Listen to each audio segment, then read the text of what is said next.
اپنے الفاظ کے اعتبار سے نہایت مختصر اور اپنے مفاہیم کے اعتبار سے انتہائی معنی خیز قرآن مجید کی سورہ عصر میں نے آپ کے سامنے تلاوت کی ہے۔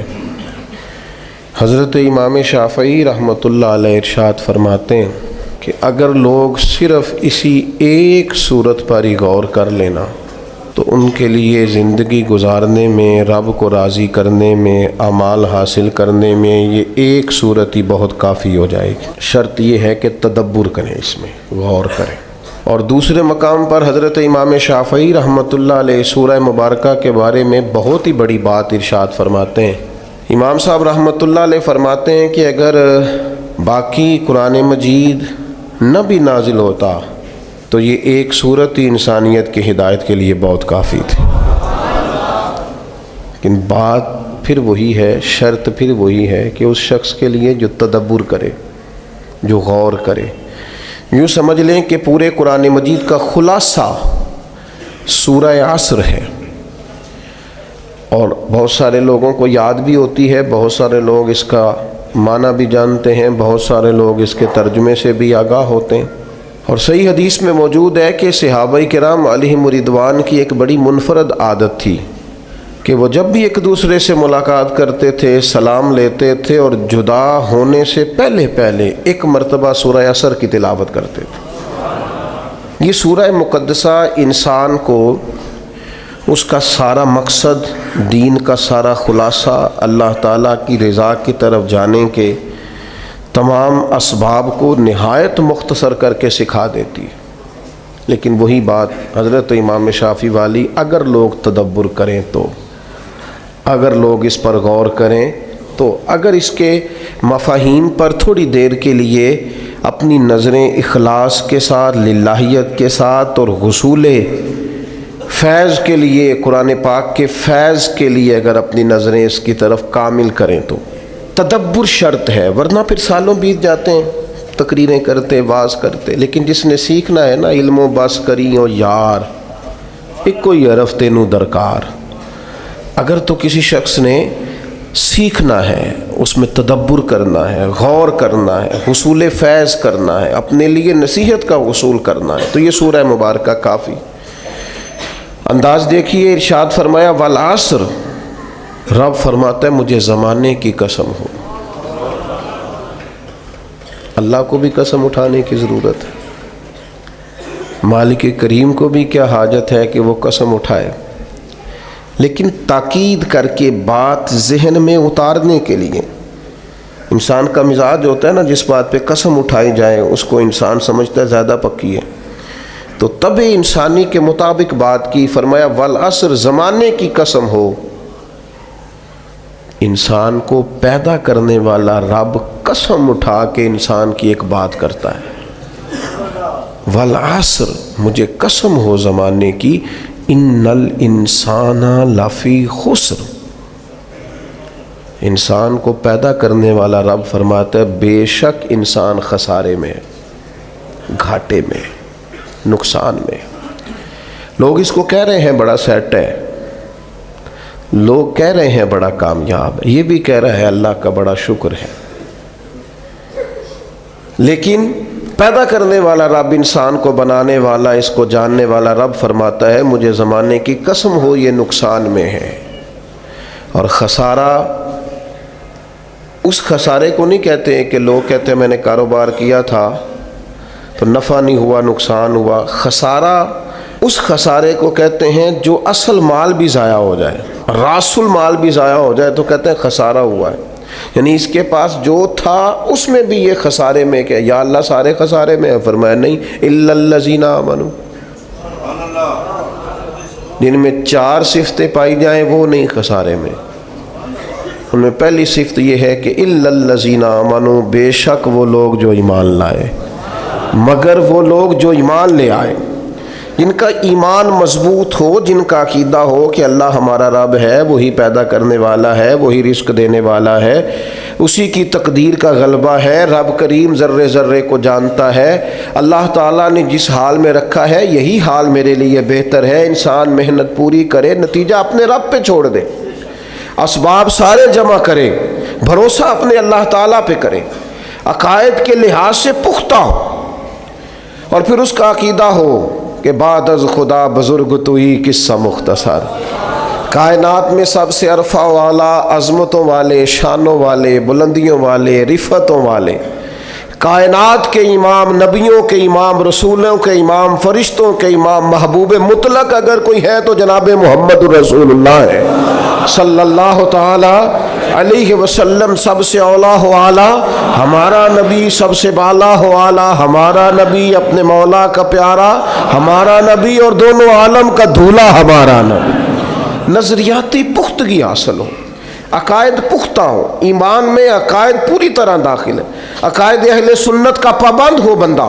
پھر ایک اور بنیادی عقیدہ ہے، اسی ضمن میں سارے عقائد آ جاتے ہیں، فرشتوں پر بھی ایمان ہو، اللہ کے تمام انبیاء پر ایمان ہو، اچھی بری تقدیر پر ایمان ہو، لیکن ایک بنیادی عقیدہ جس کو عقیدہ آخرت کہا جاتا ہے، اس پر انسان کا ایمان ہونا بڑا ہی ضروری ہے۔ اگر آخرت پر ایمان کمزور ہو جائے تو دنیا میں جتنے بھی عمل ہم کرتے ہیں یہ سارے کمزور ہو جائیں۔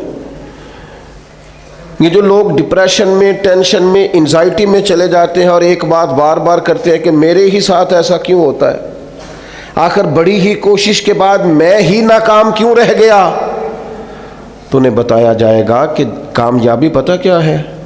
لا یستوی اصحاب النار و اصحاب الجنہ، اصحاب الجنت هم الفائزون۔ جنتی اور جہنمی برابر نہیں ہیں، کامیاب وہ ہیں جنہیں اللہ تعالیٰ نے اصحاب جنت بنایا ہے۔ جو جنتی ہیں وہ کامیاب ہیں، جس کو اپنی آخرت کے تعلق سے اللہ تعالیٰ نے فکر سلیم دی ہے، راہ ہدایت دی ہے، اعمال حسنہ پر استقامت دی، اور وہ سمجھتا ہے کہ میں محنت اپنی آخرت کو ٹھیک کرنے کے لیے کر رہا ہوں، جد و جہد میری اپنی قبر کے لیے، حشر کے لیے، آخرت کے لیے۔ آخرت پر جس بندے کی توجہ ہے وہ بندہ کامیاب ہے۔ اس لیے دنیا میں اگر دنیاوی طور پر کوئی ناکامی آ بھی جائے تو کوئی اتنی بڑی ناکامی نہیں ہے، اس لیے کہ اصل کامیابی آخرت کی کامیابی۔ تو عقائد مضبوط ہوں، اور پھر عقائد اہل سنت کی پابندی اس کے پاس موجود ہو، نہ رفض کی طرف اس کا رجحان ہو، نہ خارجیت کی طرف اس کا رجحان ہو، اس کے نظریات ستھرے ہوں، اجلے ہوں، خوبصورت ہوں، وہ رسول پاک کی ذات گرامی کی پوری غلامی کرنے والا وہ شخص، تو اس کے نظریات اعلیٰ ہوں، اور اس کے بعد وعامل الصالحات، نیک اعمال کرے، اپنی زندگی میں اعمال حسنہ پر توجہ دے۔ ہم سب لوگوں کو الا ماشاءاللہ آج کل فیمس ہونے کا شوق لگ گیا ہے،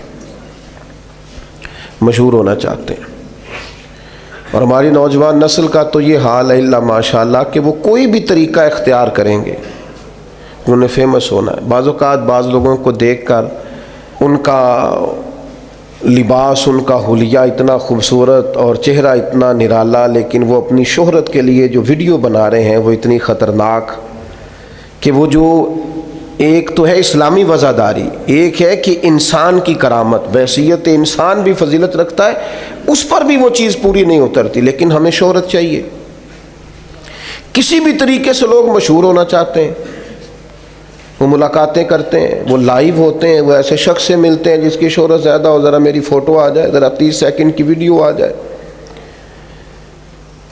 تو ٹھیک ہے شہرت ہو سکتی ہے، کوئی ایسا مسئلہ نہیں۔ اور پھر ایک اور طلب، وہ طلب انسانی ضرورت بھی ہے، ایک طلب ہوتی ہے مجھ سے پیار کیا جائے، میں چاہا جاؤں۔ یہ تو انسان گھر کی چار دیواری کے اندر بھی چاہتا ہے اور زمانے میں بھی چاہتا ہے کہ مجھ سے محبت کی جائے، تو کی جائے گی، کوئی مشکل کام نہیں، شہرت بھی ہو جائے گی اور محبت والی ہو جائے گی اور وقار والی ہو جائے گی۔ اللہ نے طریقہ بتایا ہے قرآن مجید میں، فرمایا ان الذین آمنوا وعملوا الصالحات سیجعل لهم الرحمن ودا، بے شک وہ لوگ جو ایمان لائے اور جنہوں نے نیک اعمال کیے، رحمان لوگوں کے دلوں میں ان کی محبت پیدا فرما دے گا۔ آپ پیارے ہو جائیں گے، لوگ آپ سے محبت کریں گے، لیکن اگر آپ یہ چاہیں کہ میں اللہ کا نافرمان رہوں اور لوگ میرے فرما بردار رہیں، یہ کیسے ہو سکتا ہے؟ تو ممکن ہی نہیں ہے نا میرے عزیز۔ نبی اکرم نور مجسم صلی اللہ تعالی علیہ وسلم نے فرمایا، میرے پیارے نبی کریم علیہ السلام فرمانے لگے، جب تو اللہ کی نافرمانی کرتا ہے نا تو پھر جس نے تیری فرما برداری کرنی ہوتی ہے وہ تیری نافرمانی کرتا ہے۔ یہ جو شکایت کرتے ہیں نا، ایک باریک پہلو کی طرف توجہ کرا رہا ہوں، سب لوگ ایسے نہیں ہوتے۔ بیٹا تو جناب نوح کا بھی نافرمان نکل آیا تھا علیہ السلام، سب تو ایسے نہیں ہوتے۔ لیکن میں اپنے اور اپنے بعض دوستوں کی تربیت کے لیے بات عرض کرتا ہوں کہ یہ جو ہم کہتے ہیں میری اولاد بھی نافرمان ہو گئی اور شاگرد بھی نافرمان ہو گئے اور جن کو میرے ماتحت بات ماننا چاہیے تھی وہ بھی نافرمان ہو گئے، تو ایک باریک بات پر غور کریں۔ کریم محبوب علیہ السلام فرماتے ہیں جب تو اللہ کا نافرمان ہے تو پھر جنہوں نے تیری فرما برداری کرنی تھی وہ تیرے نافرمان ہو گئے۔ حضرت عبداللہ ابن مبارک رحمۃ اللہ علیہ گھوڑے پہ سوار ہوئے تھے، آپ کا گھوڑا ہمیشہ آپ کو سواری کراتا تھا، سفر کرتا تھا، لیکن اس نے آج کچھ ضد کی، کچھ تکلیف پہنچائی، تو حضرت عبداللہ ابن مبارک نیچے اترے، توبہ کے نفل پڑھے، رو پڑے۔ حضور کیا ہوا؟ فرمانے لگے مجھے لگتا ہے آج مجھ سے میرے رب کی کوئی نافرمانی ہو گئی، اس لیے کہ یہ ہمیشہ میرا فرما بردار رہتا تھا، آج جو اس نے ضد کی ہے تو اس کے پیچھے کوئی حکمت کار فرمان۔ لیکن ہم تو چونکہ بڑے اعلیٰ قسم کے لوگ ہوتے ہیں، ہم کہتے ہیں یاد نہیں کبھی کسی کا دل دکھایا ہو، اور ساری زندگی کی تکلیف تو کبھی کسی کو نہیں دی، میں تو بڑا ہی اچھا تھا، یہ بچے پتہ نہیں کس پہ چلے گئے۔ اور نہیں بھائی، آپ اپنے حق میں دلائل دینے کی بجائے زیادہ بہتر ہے کہ اپنے رب کی بارگاہ میں استغفار کریں، اس کے حضور حاضری دیں، آپ اللہ تعالیٰ کی بارگاہ کے اندر اپنے آپ کو جھکائیں اور دیکھیں کہ کہاں آپ سے غلطی رہ گئی ہے اللہ کی نافرمانی میں۔ جو ہم کسی طرف چلے جاتے ہیں نا، جی میری تربیت میں کیا کمی رہ گئی، بھی آپ کی تربیت ٹھیک ہے، آپ نے رزق حلال کمایا وہ ٹھیک ہے، لیکن کسی جگہ آپ نے رب کی نافرمانی کی جس کا نتیجہ اس صورت میں سامنے آیا۔ میں کہہ چکا ہوں سب کے لیے نہیں، لیکن میری طرح کے گناہ گاروں کو بہرحال اس پر غور کرنے کی ضرورت ہے، وہ اس پر توجہ کریں۔ تو فرمایا کہ انسان خسارے میں ہے، الا الذین آمنوا، مگر وہ لوگ جو ایمان لائے، وعملوا الصالحات، اور جنہوں نے نیک اعمال کیا۔ اور یہاں بات ختم نہیں ہوئی، دو صفتیں اور بھی پیدا کریں۔ یہ دو باتیں ان کی اپنی ذات تک تھیں، آمنوا وعملوا الصالحات، یہ دو باتیں ان کے اپنے لیے تھیں۔ اب وہ سوسائٹی کو کیا دیں؟ دو کام معاشرے کے لیے بھی کریں، وتواصوا بالحق، حق بات کی نصیحت کریں وہ معاشرے میں، خیر کی بات کی نصیحت کریں، وائرل باتیں نہ کریں کہ آج کل یہ موضوع چل رہا ہے تو ذرا میں اس پر بولوں گا تو کچھ ویوز میرے بھی بڑھ جائیں گے، وائرل باتیں نہیں کریں۔ وہ وتواصوا بالحق، وہ حق بات کی نصیحت کریں، کلمہ حق کہیں اور حکمت کے ساتھ کہیں، ادعو الی سبیل ربک بالحکمہ، دانائی کے ساتھ کہیں، لوگوں کو سمجھانے کی نیت سے کہیں، کلمہ حق ان کی زبان پر آئے۔ اور میرے نبی پاک علیہ السلام نے فرمایا سب سے افضل جہاد ظالم بادشاہ کے سامنے کلمہ حق کہنا ہے۔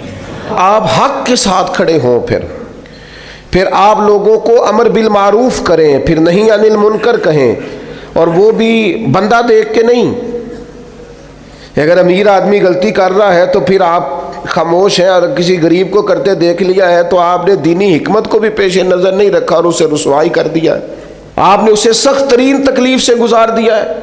حق بات کی نصیحت کریں، اور جو لوگ حق بات کہتے ہیں نا ان پر تکلیف بھی آتی ہے، تکلیف آتی ہی ہمیشہ حق کہنے والوں پر۔ تو چونکہ میدان لگایا ہے، اب حق میں نکلے ہو، اب تم نے سفر شروع کیا ہے تو بھائی پیروں پہ چھالے تو پڑیں گے، سفر کرو گے تو تھکاوٹ تو ہوگی، کوئی رستہ طے کرو گے تو گرد تو پڑے گی، اگر کسی سمت تیز دوڑو گے تو مخالف سمت سے ہوا تو تیز آئے گی۔ اب وہاں گھبرانا نہیں، کمزور نہیں پڑنا، تھکی باتیں نہیں کرنی۔ اب ایسا نہ ہو کہ تم نے معذرت خواہانہ رویہ اختیار کیا، وتواصوا بالحق وتواصوا بالصبر، وہ حق بات کی وصیت کرتے ہیں اور ایک دوسرے کو صبر کی تلقین کرتے ہیں۔ چار صفات پیدا کریں تو خسارے سے بچ سکتے ہیں۔ ایک تو ایمان، اس کے بعد اعمال صالح، اور پھر حق بات کی وصیت، لوگوں کو حق کا سبق۔ حضرت باجزید بستامی رحمۃ اللہ علیہ فرمایا کرتے تھے امر بالمعروف اور نہی عن المنکر نے ہمارا تو دوست ہی کوئی نہیں چھوڑا۔ جو کہ ہم سمجھاتے تھے، قائل کرتے تھے، تو ناصحہ مت کر نصیحت دل میرا گھبرائے ہے، اس کو دشمن جانوں اپنا جو مجھے سمجھائے ہے۔ اور کسی شاعر نے کہا تھا بہکانے والے سب تمہارے یار ہو گئے اور سمجھانے والے مفت گناہ گار ہو گئے۔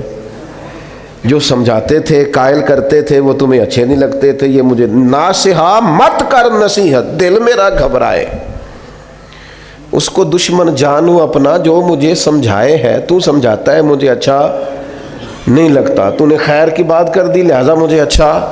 ہم تربیت کے میدان میں اور بالخصوص اپنے حق میں سچی بات سننے کو تیار نہیں ہوتے۔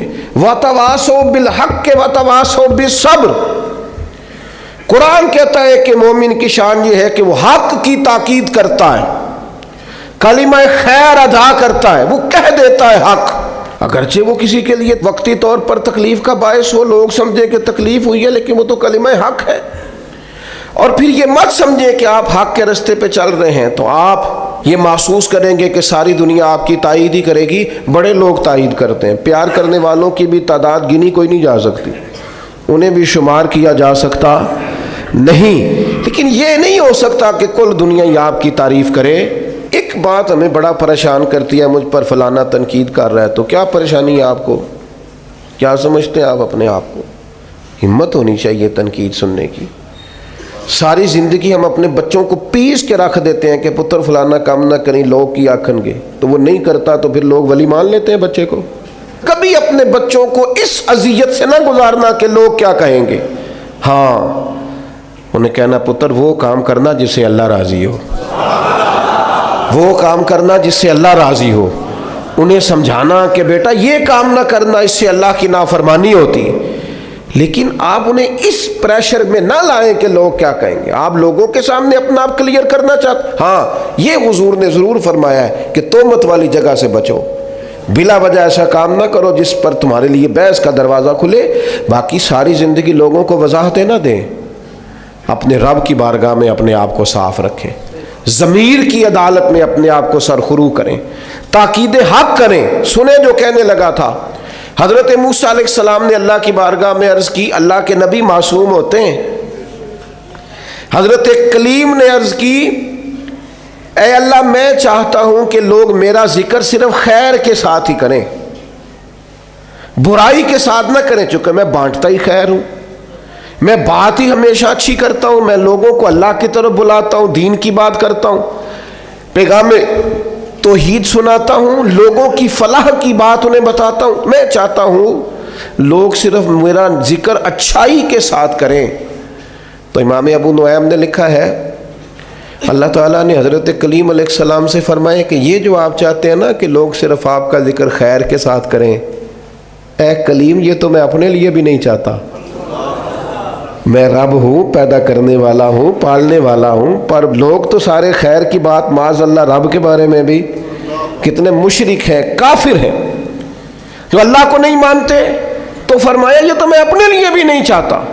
تو یہ چار باتیں، ایک ایمان، ایک اعمال صالح، اور پھر اس پر حق بات کی نصیحت، دوسروں کو پیغام دے۔ میں نے تھوڑے دن پہلے بھی کہا تھا، ہم تو اپنے بچوں کو بھی نہیں روک ٹوک کرتے کہ بیٹا یہ ٹھیک نہیں ہے، یہ غلط نہیں ہے۔ ہم صرف اتنا چاہتے ہیں کہ کوئی کسی کی نظر میں برے نہ ہو جائے، کوئی کہیں ہمیں نہ غلط کہہ دے۔ آپ خیر کی بات کہیں حکمت کے ساتھ، کہیں دانائی کے ساتھ، کہیں للہیت کے ساتھ، دعوت کے انداز میں، لیکن کہنا بڑا ضروری ہے۔ آپ تربیت کریں، تربیت دینا بڑا ضروری ہے۔ جس نے سوال پوچھا بڑے درد دل سے پوچھا، اس نے کہا جی الجھاؤ سا پیدا ہو گیا ہے، حالات بڑے عجیب ہو گئے ہیں، اس طرح لگ رہا ہے کہ جس طرح نا کوئی میلہ سا لگا ہوا ہے اور کان پڑی آواز سنائی نہیں دے رہی، تو بتائیں کس عالم کی بات سنیں، کس کے پیچھے چلیں؟ تو میں دو باتیں صرف آپ کو عرض کرتا ہوں آج اس خوبصورت جگہ پہ، اور خالص اللہ کی رضا کے لیے عرض کرتا ہوں، اور کئی دفعہ اپنی نیت کو حاضر کر کے ٹھیک کر کے رضا الہی کے لیے عرض کرتا ہوں۔ اس عالم کی بات سنیں جو صحیح العقیدہ ہو، نہ خارجی ہو نہ رافضی ہو، صحیح العقیدہ ہو، اور اسلام کا جو خوبصورت ایک ویژن ہے امت وسط ہونے کا، وہ والے نظریات رکھتا ہو جو امت مسلمہ کے نظریات چلے آ رہے ہیں۔ ایک تو اس کی پوری پابندی ہو، اس شخص کی بات سنیں، اور دوسری بات میں اپنی طرف سے نہیں کرتا، یہ بھی میں نے اپنی طرف سے نہیں کی، الا الذین آمنوا وعملوا الصالحات، ایمان لائیں اور نیک اعمال کریں۔ ایک تو عقیدہ مضبوط ہو جس آدمی کا، مضبوط عقیدہ، اس کی بات سنیں، اور دوسری بات میں آپ کو احیاء العلوم میں امام غزالی نے ایک حدیث لکھی ہے، میں آپ کو وہ حدیث ہی سنا دیتا ہوں۔ نبی پاک علیہ السلام نے فرمایا ہر عالم کے پاس نہ بیٹھنا، اس عالم کے پاس بیٹھنا جو تمہیں 5 چیزوں سے نکال کے 5 چیزوں میں داخل کر دے۔ یا رسول اللہ صلی اللہ تعالیٰ علیہ وسلم کون کون سی؟ تو حضور نے فرمایا اس عالم کے پاس بیٹھنا جو تمہیں شک سے نکال کے یقین کی طرف لے آئے، جس کے پاس بیٹھو تو ایمان مضبوط ہو، توکل مضبوط ہو، اللہ رسول کی ذات پر بھروسہ مضبوط ہو، حضور کی غلامی مضبوط، صحابہ اور اہل بیت کا عشق مضبوط، جن کے پاس بیٹھ کر تمہیں یقین کامل کی دولت ملے، اس عالم کے پاس بیٹھنا۔ اور فرمایا دوسرا وہ تمہیں ریاکاری سے نکال کے اخلاص کے زمرے میں لے آئے، اور تیسرا نبی پاک صلی اللہ تعالیٰ علیہ وسلم نے فرمایا وہ تمہارے دلوں سے دنیا کی خواہش نکال کے، اور تمہارے دل میں تمہارے رب جو تمہیں آخرت میں چیزیں دینے والا ہے اس کی محبت تمہارے دلوں میں پیدا کر دے، وہ تمہیں نکال دے۔ یعنی وہی ہے تیرے زمانے کا امام برحق جو تجھے حاضر و موجود سے بیزار کرے، حاضر و موجود سے بیزار کرے، اور موت کی شکل میں دکھلا کے تجھے جلوہ یار، زندگی تیرے لیے اور بھی دشوار کرے۔ اور چوتھے نمبر پہ نبی پاک علیہ السلام نے فرمایا اس شخص کے، اس عالم کے پاس بیٹھو جو تمہیں تکبر سے نکال کے عاجزی کی طرف لے جائے۔ اور پانچواں اللہ کے محبوب علیہ السلام نے فرمایا اس عالم کے پاس بیٹھو جو تمہیں دشمنی سے نکالے اور خیر خواہی کی طرف لے جائے، جس کے پاس بیٹھنے سے عداوتیں نہ بڑھیں بلکہ تمہارے دل میں خیر خواہی کا جذبہ۔ یہ 5 چیزیں خود رسول کریم نے بیان فرمائی، تو اسی میں آپ دیکھ لیں، ایسے شخص کی بات سنیں، ایسے شخص کے پاس بیٹھیں، اور ایسے لوگوں سے فیض یاب ہوں۔ اللہ کریم ہمیں سمجھنے کی توفیق عطا